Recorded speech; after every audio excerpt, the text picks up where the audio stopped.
So typically we also offer Spanish interpretation, but we weren't able to do that today. So as far as accommodations, we do have the captions, which might be helpful for some of you. Um, and yes, and I'm also going to put in a handout, a link to a handout, so you can sort of follow along, and especially if we don't get to everything, you'll still have access to all of that. Yeah, welcome.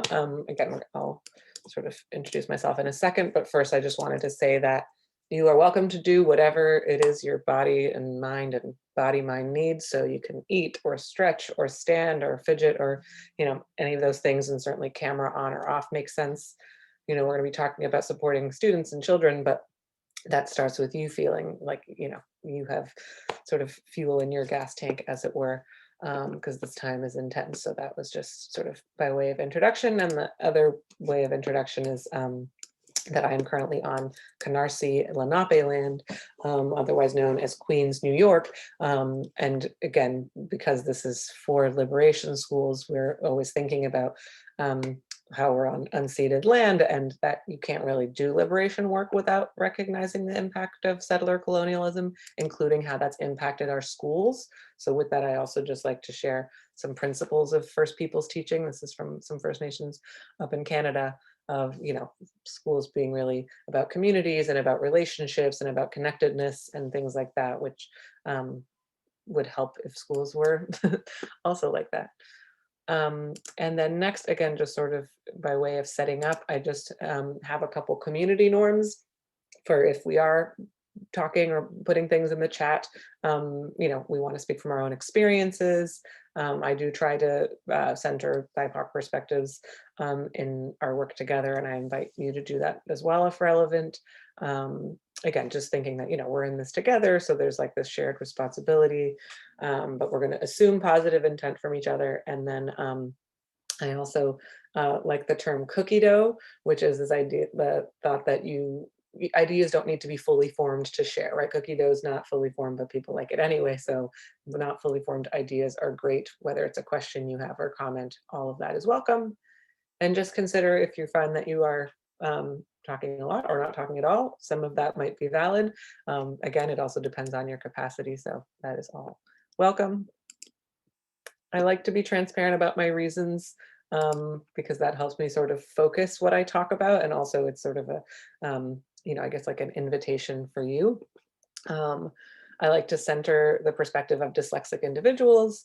I'm going to invite you to reframe how we view school and disability, and provide like concrete strategies, hopefully, which may be validating because you're probably already doing some of this stuff. And this is our rough agenda. We're going to do a couple of like grounding things. I'm going to talk about some terminology. We're going to learn from dyslexic people, and then I'll share the tips before the Q&A, but you can also put anything in the chat at any point, especially because we're a small group. I like to share my identities before I share my experiences, because I think those are valid. And again, as I say, I'm going to be centering what's it called, dyslexic people, because I'm not dyslexic. It's actually not true that I'm non-disabled, but I'm non-dyslexic. And again, just my other identities sort of inform who I am and how I show up in this space. So again, the not being dyslexic is probably the most important part there. And then also I do have, experience as a speech language therapist or pathologist. And I wrote a book about like technology supports for dyslexic learners. So again, while none of that makes me have expertise in something I don't have lived experience in, I've known a lot of dyslexic people in my life and supported them. So I invite you now to add in the chat, or if you'd like to unmute, share who you are and why you're here. I'm sort of gearing this more towards families than to educators, but I think there will be something for everybody, I hope. Yeah.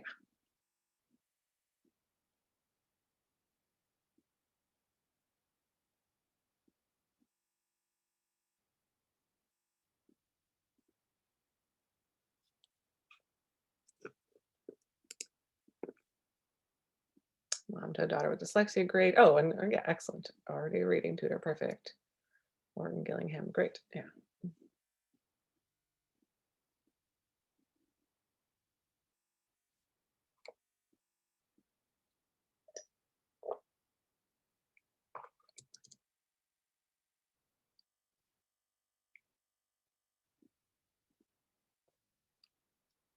Okay, and again, you're welcome to add that whenever you'd like.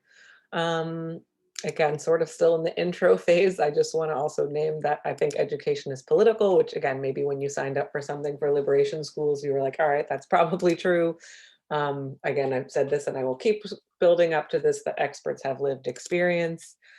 Any kind of anti-oppression work needs to be intersectional, right? Like racism and ableism and trans and queer antagonism are all uniquely intertwined, and I'll talk a little bit more about that later. But we all do have power and sphere of influence, so hopefully that will be empowering to you today. And just that all people have worth and value unconditionally. That's this idea informed by the disability justice movement from Sins Invalid, and they have a list of 10 principles, and one of them is that people are like automatically whole. And yeah, I share that because I want to do like actually I'm going to skip the activity usually. Well, maybe I'll do it real quickly. I want us to consider what that means deeply, so I'm going to invite you to add to the chat. Um, Perfect, and thanks for joining us, Tazy. I think I'm saying that right. Here's an educator and supervisor to someone excellent who has dyslexia. Perfect. And I'm going to just invite you both also to consider what makes someone valuable.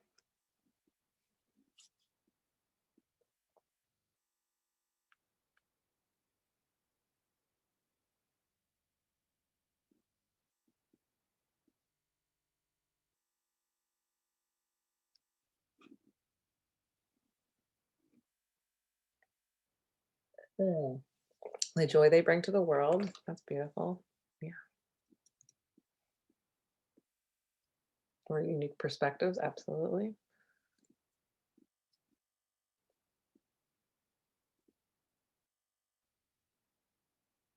Just their presence. Yeah, there is. I don't think there is any instance where a human is invaluable. So hard to answer that exactly. But I think we're all aligned. My point here, again, I'm grateful that no one said something like, I don't know, how much you like produce in society or that kind of stuff, right? I want us to ground here, which again maybe feels far away from like dyslexia tips, to be that, right, it's not like spelling or anything, I don't know, is what makes someone valuable. I agree with you that yeah, people are just inherently valuable, and so we offer them care and support. I'm going to use the word disabled because this person, Katoyan, is disabled but not dyslexic as far as I know. I say disabled instead of person with disabilities because I believe that calling myself disabled is as much about describing my physical pain as it is a critique of capitalism, ableism, and the systems that lead to the disabling aspect of my life. And that also just links to I avoid things like special needs because everyone has needs. They're not special, just some of them are more catered to in society, and same differently abled feels like a euphemism where again disabled people have been saying that they're okay to be called disabled because again that highlights the role of society in that. I'm also going to talk about neurodiversity, which actually like Tazy, kind of what you wrote about, like this idea of unique perspective, right, is this understanding that everyone has a different type of mind and that makes the world better. And I'm also going to approach this, as I said, intersectionally, to consider that, someone who's like a dyslexic, like cis white male might experience the world differently than someone who is a dyslexic Black trans femme or something, right? Those are different experiences. So I want to invite you to do another activity. I'm going to ask you to Google, or actually maybe like Google image search dyslexic or dyslexia, and look at, yeah, so look at the images and sort of share out what you see. I'm actually going to stop the share for a second because actually no, I'll leave it on for a minute. So I'll start the timer.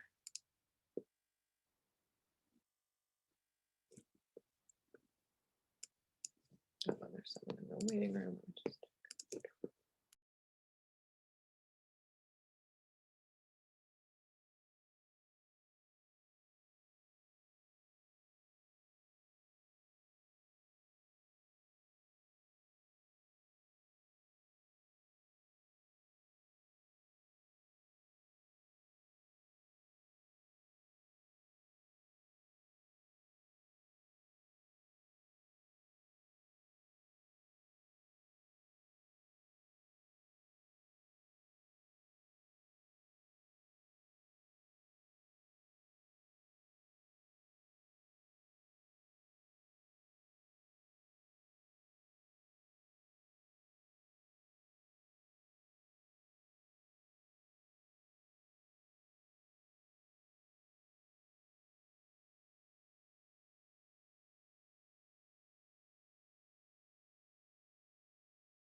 Hi, it's kind of easier for me to talk right now. Yeah, even more than with the autism search, it's definitely a lot of white boys, not very diverse, and also so much about like the um, kind of like text and images that I think try to like replicate the experience of dyslexic readers. And actually, now I'm kind of curious if that's accurate or not, where it's like manipulated. No, I mean, sort of the short answer is no. I think there can be value in simulations as long as it makes it clear that like that's not actually how dyslexic people see words. I recently saw a simulation that had a bunch of different kinds of ways that the text was altered. And so yes, some people do see letters flip. Some people feel like the letters are moving. Some people feel like, oops, sorry, there's the timer going off. So there's all different kinds of experiences of dyslexia, but you're right, a lot of those pictures are, yeah, it's also mostly children, I'm noticing. Yeah, all white, thank you, Nika. Right, brain functions, signs, facts, alphabets, numbers, and I had to scroll pretty far to find an image of a female and all white. I don't see any pictures of, yeah. So yeah, there's a couple of things, right? There's also like, I see like, there's some smiling, but there's also like frustration stuff. Um, so yeah, exactly. The messaging around dyslexia is either there's like, you know, you see things like warnings or right, this kind of negative language, and then the other is just like inaccurate, which again, yes, definitely not just like cis white male children have dyslexia.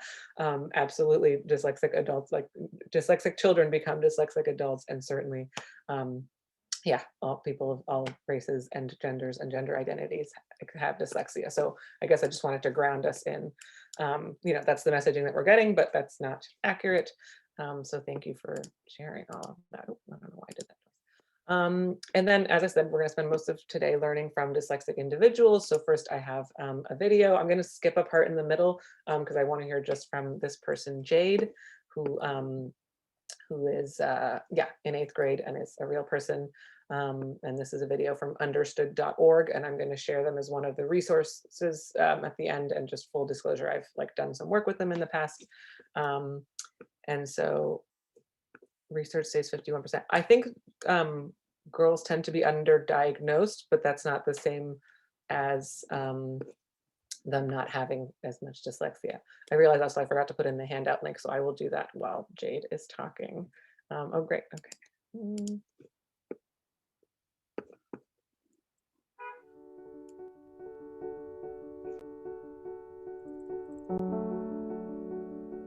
My name is Jade. I'm in the 8th grade, and reading is a huge struggle for me. Teacher would ask me to read in front of the class aloud. I'd open my mouth, but no words would come out. Not because I couldn't speak, because I couldn't read the words on the page. They were jumping around, backwards, blurry, sideways. D was a B, W was an M. I just kept it all to myself. Like, no one can relate to me. This is just my problem, and I have to deal with it. I have to find a way to deal with this. Oh my gosh. I can still remember the names.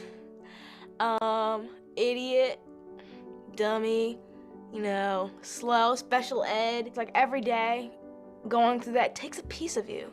After a while, you just like, you get this numb feeling, like it just doesn't bother you anymore.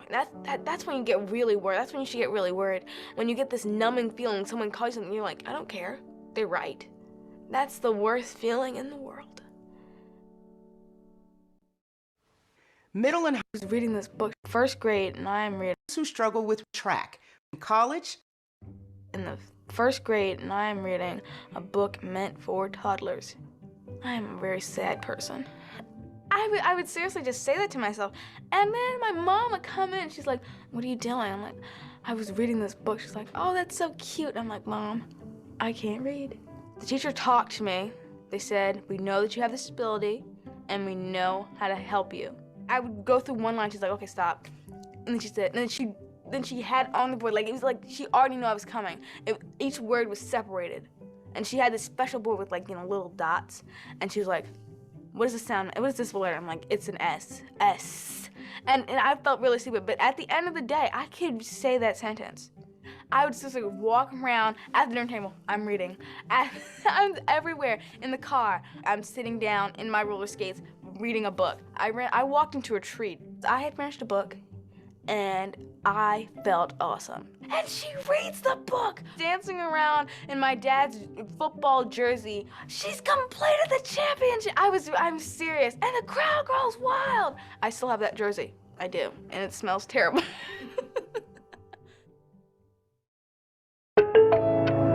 Struggle for me. Sorry about that. So again, that's sort of, you're here on a Wednesday night, which is wonderful because you clearly understand like the impact that this can have on someone's life. So I just wanted to center someone like that. Oop, not watching it twice. Excellent. And now I want to invite you to do a Jamboard activity. I'll show you how it works, and then we'll have about 10 minutes to do that. And I'll also put all this info in the chat. But basically, this is like an annotation tool. You can use it for a couple of different things, but you can navigate between the pages at the top. So there's like these little arrows at the top, and you can add notes by clicking the sticky note thing here. So it's like under the arrow. You can click sticky note and be like, wow, I've never thought of that, or something like that. I actually didn't read this one right now, but something like that, right? Or in this case, it's like, oh, okay, not stupid, or something like that. So yeah, they're all famous dyslexic people, and there's a couple of themes in there that I thought might be relevant. So I'm gonna drop in the link to the Jamboard into the chat, and once I see that y'all are on there, I will stop sharing my screen, because I think that then there's actually, I might stop sharing my screen now, because there's, oh good, anonymous elephant joined, so at least one of you is able to join. Okay, perfect. So I'm gonna set a 10-minute timer, and I'll also add some notes. And yeah, and hopefully, and again, I don't know that you'll have time to read all 10 of them. That is fine. That is not the goal. And if you have questions, just put them in the chat. Thanks.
Okay, so that was 10 minutes.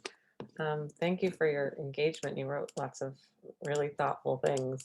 I probably won't comment on all of it, but again, you're also welcome to totally unmute or add on. Um, yes, I think that there was a theme of, right, dyslexic people having to explain that they're not intelligent. And I sort of actually struggled with including some of those quotes because I also don't want to imply that there's something wrong or bad about not being intelligent, right? So there's like a couple, right, the Whoopi one and the Muhammad Ali ones too, were like, I had to be told I wasn't dumb, but I was like, well, I don't even know what dumb means. And also it's like not a derogatory, right? It shouldn't be a derogatory term, but like, that's why, again, there are certainly people who talk about the strengths that come from dyslexia. And, I don't want to ignore that either, but it's not like the strengths are what make people worthy, right? Per our earlier conversation. And yeah, lots of you commenting on people helping each other and that, yeah, I mean, one of the strategies I'll talk about later is positive role models, right? It's not true that every dyslexic person is successful, but it is helpful to learn them from dyslexic individuals. And that, yes, I agree that we're quite impatient. And then whoever wrote about being a slow reader probably feels that all the time. And yes, exactly. And he's gotten these accommodations, but not everyone has that benefit or privilege. Yeah, the Lightning Thief series is great. I've just read the first book, but it is, right, the main character is dyslexic, but again, it's used as like sort of a strength, and it's like explained in an interesting way. So yeah, I think that's interesting. Um, and yes, here someone wrote about the idea of like peers becoming increasingly relevant to people's lives. So we always do want to support direct children, but also we want to support other people. I loved reading about whoever this was with your grandmother sticking up for, yeah, disabled people having worth or value. And then I also agree with this other one. It is both true that things have changed and they haven't. I haven't seen this TED Talk, so I'm excited to see that.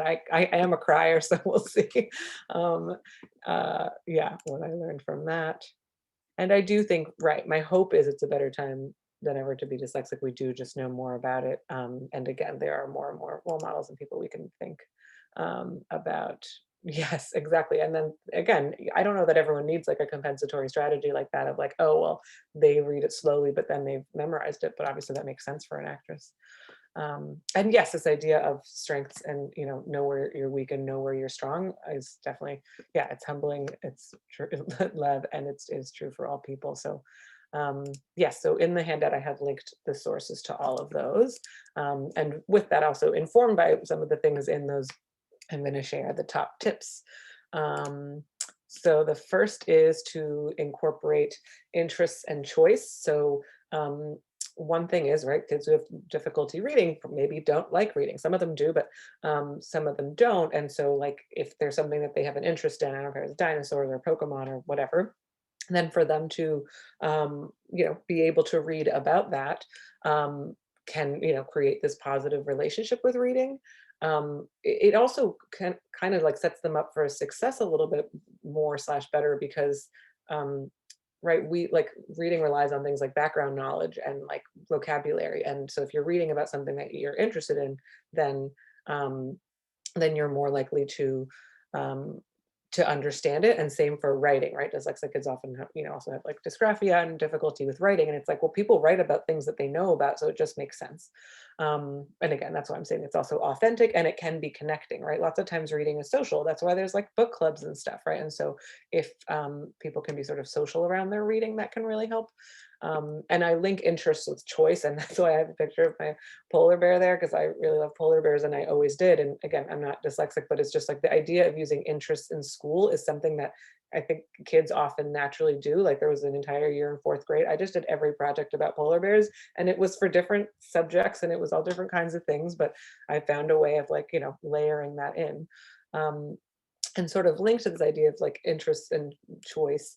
I also wanted to share this. This is a tweet from, I actually think this person is autistic, not dyslexic, but it was just, it's true and it's relevant, right? Which is, we tend to make fun of folks for not being able to read, but have you ever really stopped to think about how phenomenal and complex the concept of reading is? It's just some squiggles, marks, and lines arranged in a certain way that allows us to communicate ideas, right? And And lots of, researchers have said this. I just thought this was like really helpful. And this links to this idea of the reading rope that maybe some of you have seen, which talks about reading requiring all of these underlying skills. There's all these like comprehension skills and all these word level skills. And so we kind of need to support, each in a really kind of like relevant way. And so recognizing that reading means a lot of things leads us to give like diverse types of supports. And I'm going to talk about like like technology supports as one of the strategies, but also just knowing that any one of these could be a difficulty, and then we want to support it more, relevantly. And that's why too, I come at this work as a speech therapist. I actually have more experience with like the language comprehension stuff, but I'm also trained in like PAF and stuff. Because again, I wanted to get more knowledge about the word recognition stuff, and I've used Recipe for Reading, all kinds of multi-sensory hierarchical things. So yeah, I guess recognizing reading means a lot of things, is important, and also means, here we go, that we can support this a couple of different ways, right? One is just recognizing and being transparent with students that or children, that there's different purposes to reading, right? And like, unfortunately, again, this goes back to like lack of choice in school and stuff, right? Like as an adult, I basically choose everything I read for the most part, and like at school, kids don't. So again, I think it's important for people to, be able to choose what they read, but also if you're considering if it's, let's say, like to learn, or actually for any of these, they can all be done in a different way. So I guess that's why, right, sometimes at school where people say like K-3 you're learning to read and then you're reading to learn. Basically, like if the purpose of some sort of like science experiment, like if your child is trying to learn something, or your student is trying to learn something, there are so many non-text based ways to do that, right? I think videos are wonderful for that. And also there's like somewhat more text based ways, but right, like podcasts or experiments or interviews. So I think we could stand to be more, what's it called? Like expansive in our goals. And if we're grounded in like, I want this child to learn about the periodic table, well, there's like 10 other ways that are not like reading a boring textbook to do that. And so I guess that's, and that's also to validate the idea of like interests and stuff, right? Like graphic novels and comics are great, or like things written in verse, like what is it, Kwame Alexander's books. Closed captioning also helps, although not when it's mistranscribed someone's name. Again, that supports reading fluency. Videos can be more engaging. So again, just like lots of different ways to support reading. Technology, again, it's probably an obvious one, but is a really useful support, right? And people sometimes talk about like maybe that'll make someone more like lazy or something, but that is absolutely not true. People deserve accommodations. And the other thing that's true about it is that like people who are dyslexic are sometimes, right, just have this like word level difference or disability. But then if that means that they're not reading more, then that means it actually does impact their comprehension. And so it ends up being this sort of like, right, rich get richer, poor get poorer. And so assistive technology really helps support this stuff that, like I said, background knowledge, complex syntax, so like word order, sentences, vocabulary, like sophisticated vocabulary. People who read get more background knowledge, sophisticated vocabulary, and different syntax. And so if someone is having difficulty with like decoding something, then they're going to over time become sort of doubly disadvantaged by that.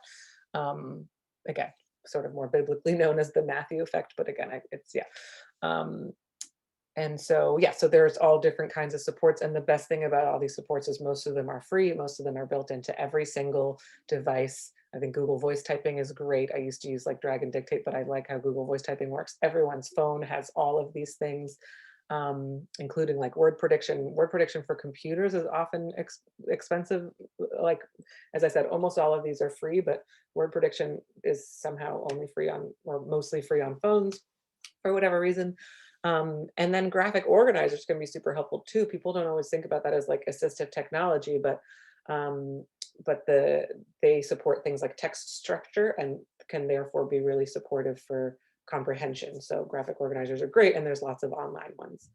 The idea is to minimize how much has to be read. I mean, maybe that's more sort of relevant to visual reading and auditory reading to make it, yes, right. I've heard it like eye reading or ear reading or like right finger reading if you do Braille. It is still the same like cognitive process. It like requires one different brain part, right? If you're eye reading, you're using your occipital lobe. And if you're ear reading, you're only using the temporoparietal lobe, which everyone uses to read.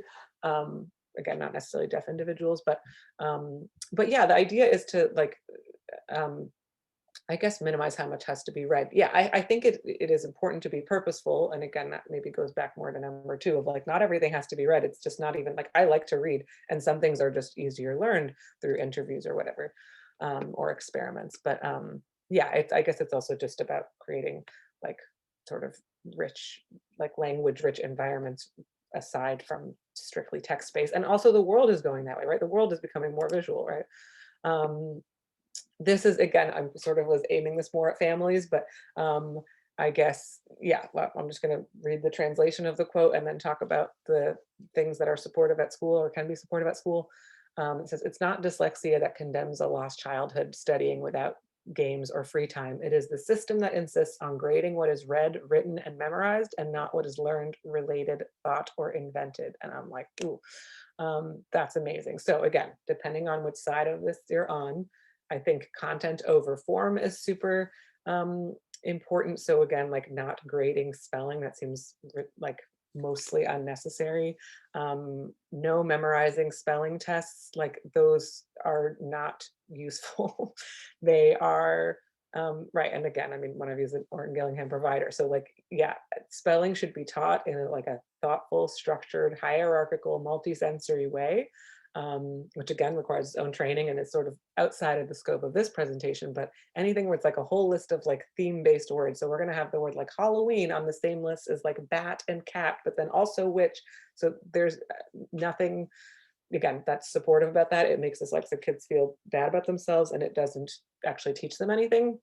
And so this is where I say partner with schools. Hopefully your schools that, you know, your kids are going to aren't doing that. And if they are, I don't know, I feel like you can say no to like a second grade spelling test and maybe not get kicked out or something, but I don't really know. So I don't want to give that advice. Again, the idea of you are able to show you're learning a lot of different ways, or also you're able to learn a lot of different ways, right? That's based on this idea of like universal design. So the thinking being like, again, not everything should be taken in through eye reading and not everything should be shown through text, you know, sort of writing. Not everything needs to be essays, right? You can make infographics, or you can make videos, or you can make plays, right? Ensuring access to technology certainly makes sense. And then, and just that, again, if you're on the family side of things, it's okay to ask questions, because I do think that there are certain things, for example, about Orton Gillingham that are like not clear for parents. They don't understand why there aren't pictures or why we're not encouraging guessing. But certainly, right, the structured reading programs often don't have pictures in the books so that students aren't guessing. And those books tend to be boring and we can kind of make them more fun. But the purpose of those is just the decoding stuff. And kids still also deserve to be exposed to like rich stories so that they're not stuck in the fat cat sat on the mat, even if that's where their like decoding is. And I hope that makes sense. Or I'm going to like grab a drink of water just to pause for questions.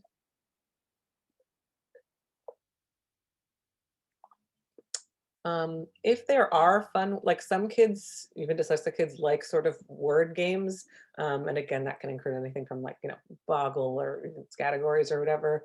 For like younger kids, I don't think we'll like actually do this, but for younger kids, it can make sense to have, yeah, something like this is like baby Boggle, right? It's like you can find so many different words in here. It's like sand and art and man and cart and stuff like that.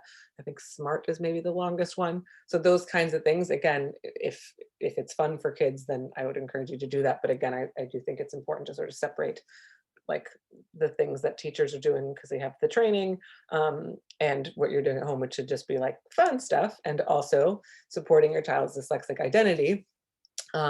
So one is like early disclosure. So again, it's sort of, this is true for all kinds of neurodivergences, not unlike with like children who are adopted, right? The earlier they know, the more that it's sort of like not stigmatized. If you're keeping it from them, then they might think that there's something wrong with or about it. And so, yeah, so tell your kids that they're dyslexic. Link it to strengths where relevant. Again, here it's kind of tricky because we don't want, again, like that was the difficulty with the gallery walk of like, we don't want to be like, it's not because you're dumb, but you like, or it doesn't mean you're dumb is both true. And we don't want to like pathologize people with lower IQ. So I think just, yeah, you can link it to strength in thoughtful ways, right? Like that's what Be Mind is an acronym that I thought of. Well, actually, the mind ones are highlighted in a book called The Dyslexic Advantage. And then I did some other research and added other ones. And basically, these are all like common dyslexic strengths. So the B is business. There's like some studies about like, I think it's 4 times the rate of the like dyslexic people tend to be business owners at 4 times the rate of the general population. And again, that's sort of like, I'm curious in like intersectional data around that, but it kind of makes sense because there is this like creative thinking, but also like maybe not doing certain types of traditional jobs, if that makes sense. The E is for empathy. And again, it doesn't necessarily mean that dyslexic people are more empathetic, but there was a study on teachers with learning disabilities having more of a positive effect on their students with learning disabilities or other similar struggles, or just neurodivergences. So that makes sense there.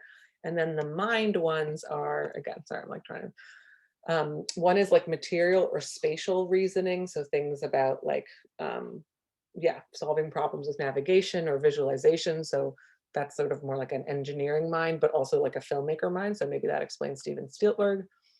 I is interconnectedness. Again, this like strong reasoning capacity, which is also why sometimes kids don't get sort of found out about. The CEO of Kinko's apparently is dyslexic, and he also has talked about like he's good, he's better at seeing the big picture than the details, and sometimes that works for a business too. N is for narrative reasoning, which means a great memory for personal experiences. So again, that's often why, even though it maybe sounds counterintuitive, a lot of dyslexic people are authors and writers and stuff. And then the D is dynamic reasoning, which is again this idea of like being able to find like think in a really novel way. So that's good for business, but also like science and things like that. Sorry, that was kind of a long-winded way of being like strengths aren't important, but here are 6 strengths. Media, again, it's mostly bad. So I would say take the lead of dyslexic individuals. There's a couple of books here that are about dyslexia. I don't think that they're all actually written by dyslexic individuals, so that's not ideal. But I think one of the resources is links dyslexic writers like Rick Riordan.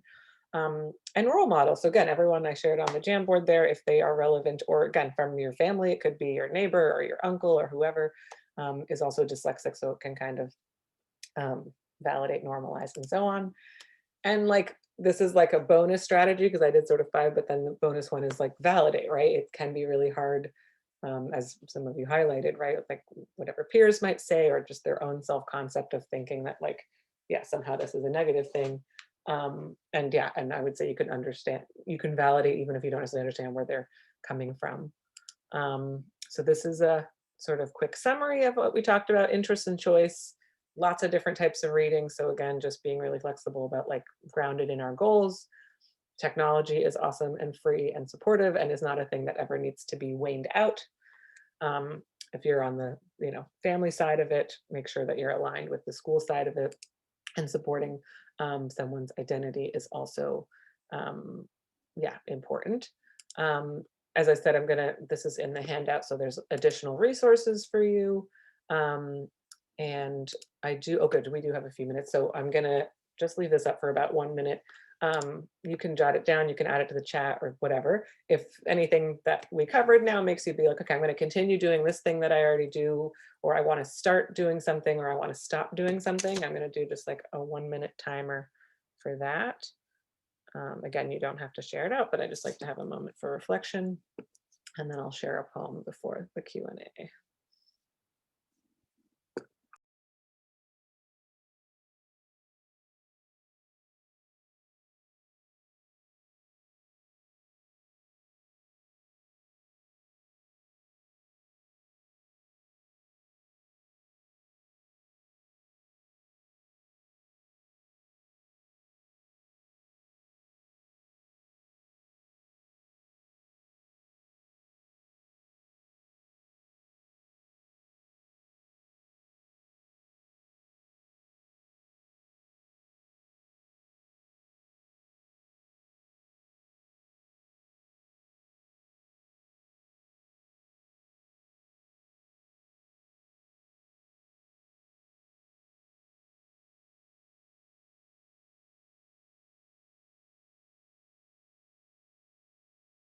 Okay, so that was a minute. And yeah, this is from a poem from this person called Sean Anthony Robinson, who's dyslexic. It's like a 3-part poem, but I just wanted to highlight this excerpt. I wanted to quit, but had to recommit. Warehoused in special education, barely reading. Over time, I became self-liberated and now leading. Now I love to write, which allows me to give insight. So with that, I want to open, just again, thank you for attending. This is like, there's a lot going on. So it's nice that you prioritize this on a Wednesday night. And you can unmute or put things in the chat. I can, reshare any links if you need, and you can also be in touch. Oh, thank you, Daisy.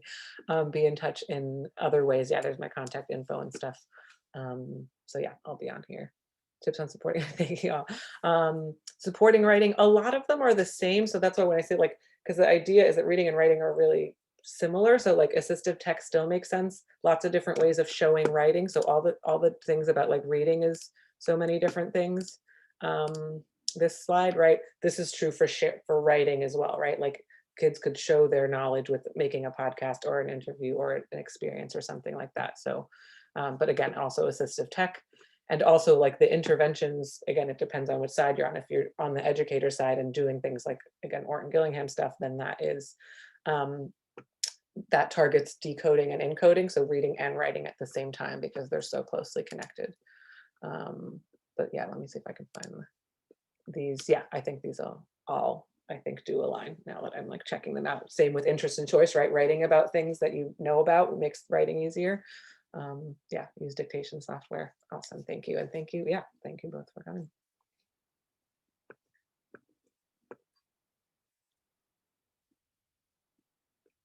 Programs like for intervention.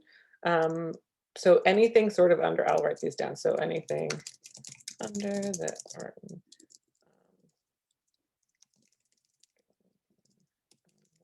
so there's I'm just writing anything under the Orton Gillingham umbrella. So anything that's like multi-sensory, hierarchical,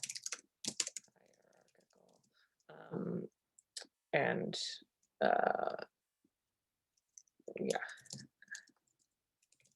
intentional.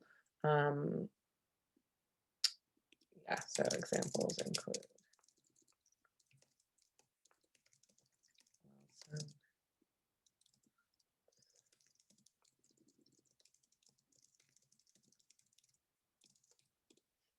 but again, for the school side of things, right? Not something for families to do because it's pretty like laborious and has to be done with pretty deep intensity.